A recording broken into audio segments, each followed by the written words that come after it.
నమస్తే, this is Radhakrishna. Welcome to Tholi Velugu. ఆ section తీసుకొస్తే ప్రైవేటు బడుల దోపిడీకి చెక్ పడ్డట్టేనా? ఆ చట్టంతో పేద విద్యార్థులకు ఉన్నత చదువులు సాధ్యమేనా? ప్రైవేటు పాఠశాలలు దండుకుంటున్న రూపాయలకి ఇక చెల్లుచీటేనా? విద్యా వ్యవస్థలో మార్పునకు ఏర్పాటైన మంత్రివర్గ ఉపసంఘం ఏం చేయబోతోంది? ఎప్పటిలోగా చట్టం అమల్లోకి రాబోతోంది? రేవంత్ నిర్ణయం ప్రైవేటు స్కూళ్ల యాజమాన్యాలకు శాపంగా, పేద కుటుంబాలకు భరోసాగా మారబోతోందా? దీనిపైనే ఇవాల్టి తొలి వెలుగు స్పెషల్ ఫోకస్. ప్రైవేటు పాఠశాలల్లో వసూలు చేస్తున్న ఫీజులకు చెక్ పెట్టేలా రేవంత్ సర్కార్ సమాయత్తమవుతోంది. ఫీజుల నియంత్రణపై కఠిన చర్యలు తీసుకునేందుకు రాష్ట్ర ప్రభుత్వం కీలక చర్యలు చేపడుతోంది. ప్రైవేటు స్కూళ్లలో పేద విద్యార్థులకు 25% సీట్ల కేటాయింపుపై మంత్రివర్గ ఉపసంఘం కూడా ఏర్పాటు చేశారు ముఖ్యమంత్రి రేవంత్ రెడ్డి. ఈ ఉపసంఘం అనేక దఫాలుగా ఫీజుల నియంత్రణ తదితర చర్యలపై చర్చోపచర్చలు కూడా చేపట్టింది.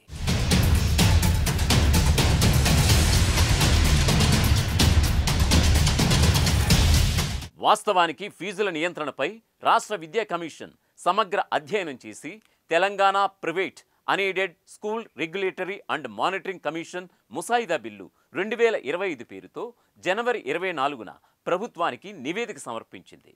గతంలో ఫీజుల నియంత్రణకు జీవో జారీ చేసినప్పటికీ న్యాయపరమైన చిక్కుల కారణంగా అది నిలిచిపోయింది.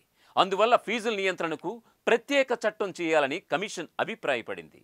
కొత్త విద్యా సంవత్సరం ప్రారంభం కానున్న నేపథ్యంలో మంత్రివర్గ ఉపసంఘం సమావేశాల్లో ఎప్పటికప్పుడు లోతుగా చర్చిస్తున్నారు. ఇదిలా ఉంటే విద్యా హక్కు చట్టంలోని సెక్షన్ 121 సబ్సెక్షన్ సిని వచ్చే విద్యా సంవత్సరం నుంచి తప్పనిసరిగా అమలు చేస్తామని రాష్ట్ర ప్రభుత్వం ఇప్పటికే హైకోర్టుకు అఫిడవిట్ కూడా సమర్పించింది.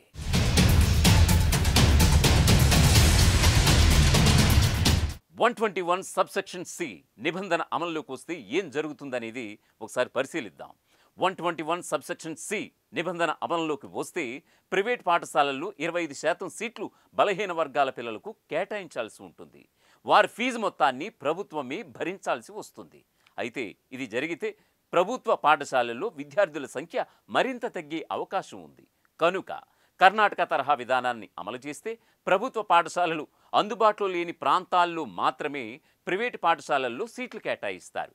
దీనికోసం గతంలో జారీ చేసిన జీవో సవరణ చేయాల్సి ఉంటుందని కొందరు నిపుణులు సూచిస్తున్నారు. మరికొందరైతే పార్లమెంట్లో చట్ట సవరణ చేయాలని అభిప్రాయపడుతున్నారు. ఈ అంశం ప్రస్తుతం హైకోర్టుతో ముడిపడి ఉన్నందున మంత్రివర్గ ఉపసంఘం చేపట్టి సమావేశాల్లోనే ఓ క్లారిటీ వచ్చే అవకాశం ఉందని తెలుస్తోంది. అయితే ఫీజుల నియంత్రణపై మాత్రం ప్రభుత్వం మరికొంత సమయం తీసుకుంటుందా, లేదా తక్షణమే ఒక నిర్ణయం ప్రకటిస్తుందా అనేది తెలియాల్సి ఉంది. కాగా ఈ సమావేశంలో తీసుకునే నిర్ణయాలు రాష్ట్ర విద్యా వ్యవస్థపై గణనీయమైన ప్రభావం చూపనుందని తెలుస్తోంది. రాష్ట్రంలో విద్యారంగ సమస్యలపై 2024 జూలైలో దుద్దిళ్ల శ్రీధరబాబు, సీతక్క, పొన్నం ప్రభాకర్తో మంత్రివర్గ ఉపసంఘాన్ని నియమించింది రేవంత్ సర్కార్. ఫీజుల నియంత్రణపై చర్చించి ఓ నిర్ణయం తీసుకోవడం మంత్రివర్గ ఉపసంఘం పని. మరొక వైపు మధ్యప్రదేశ్, గుజరాత్లలో అక్కడి ప్రభుత్వాలు 2017లో తెచ్చిన ఫీజుల నియంత్రణ చట్టాలను, గత జీవోలు, కోర్టు కేసులు తదితర అంశాలను విద్యాశాఖ అధికారులు క్షుణ్ణంగా పరిశీలిస్తున్నారు.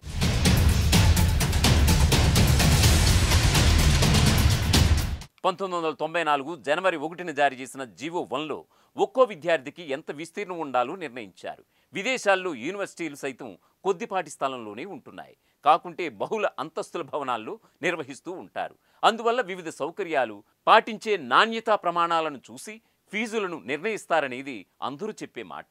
ఈ క్రమంలో పాఠశాలలకున్న స్థల విస్తీర్ణాన్ని మాత్రమే పరిగణలోకి తీసుకోరని ఓవైపు అధికారులు అంటున్నారు.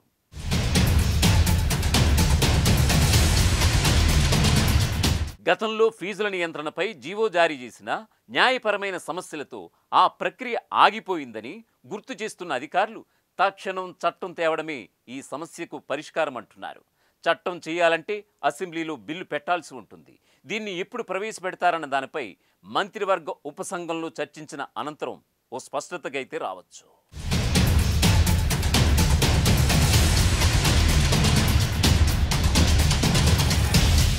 రాష్ట్రంలో 11,454 ప్రైవేట్, కార్పొరేట్ స్కూళ్లు ఉండగా ఇందులో 34.83 లక్షల మంది విద్యార్థులు చదువుకుంటున్నారు. అయితే ప్రైవేటు బడుల్లో ఫీజుల నియంత్రణ లేకపోవడంతో ఇష్టానుసారంగా వసూలు చేస్తున్నారు. బడ్జెట్, కార్పొరేట్, ఇంటర్నేషనల్ స్కూల్స్ అంటూ అందిన కాడికి దండుకుంటున్నారు. ప్రస్తుతం ప్రైవేటు బడుల్లో ఏడాదికి 20,000 నుంచి ఏకంగా 5 లక్షల వరకు ఫీజులున్నాయి. ఈ నేపథ్యంలో ఇంజనీరింగ్, ఫార్మసీ కాలేజీల్లో ఫీజులను నిర్ణయించినట్టుగానే ప్రైవేటు బడుల్లోనూ ఫీజులను నిర్ణయించాలని ఇటు పేరెంట్స్, అటు స్టూడెంట్స్ యూనియన్స్ ఎన్నో ఏండ్లుగా ఆందోళన చేస్తూ వస్తున్నారు.